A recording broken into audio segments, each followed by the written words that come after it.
رسالت کے لیے آپ کو منتخب کر لیا ہے۔ آپ سرکار عبد قرار صلی اللہ علیہ وسلم کی نگاہ میں ہیں۔ ہم اس پر اللہ کا جتنا بھی شکر ادا کریں کم ہے۔ ہم اس موقع پر میں جو پاکستان میں جو اقلیت والے ہیں ان کو بھی دعوت دیتا ہوں کہ وہ آئیں، مسلمان بن جائیں۔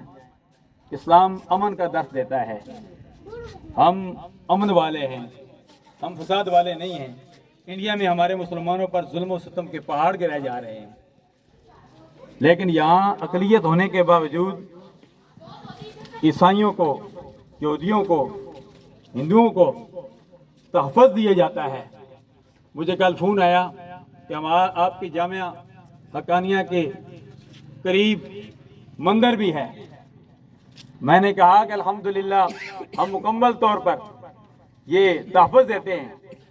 یہ اس پاکستان کے باسی ہیں، چاہے ہندو ہیں، چاہے عیسائی ہیں، چاہے سکھ ہیں۔ ہم امن والے ہیں، ہم فساد والے نہیں ہیں۔ جس طرح انڈیا میں فساد کیا جا رہا ہے، ہمارے مسلمان بھائیوں کو، ہماری مسلمان عورتوں کو مارا پیٹا جا رہا ہے، ان پر ظلم و ستم کے پہاڑ گرائے جا رہے ہیں۔ تو الحمدللہ ہم امن پسند ہیں، لیکن دہشت گردی کو ہم پسند نہیں کرتے۔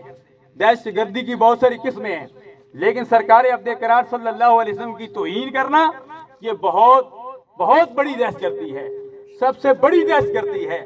یہ دہشت گردی انڈیا نے کی ہے، اور اس دہشت گردی پر میں انڈیا سے مطالبہ کرتا ہوں کہ وہ ہوش کے ناخن لے۔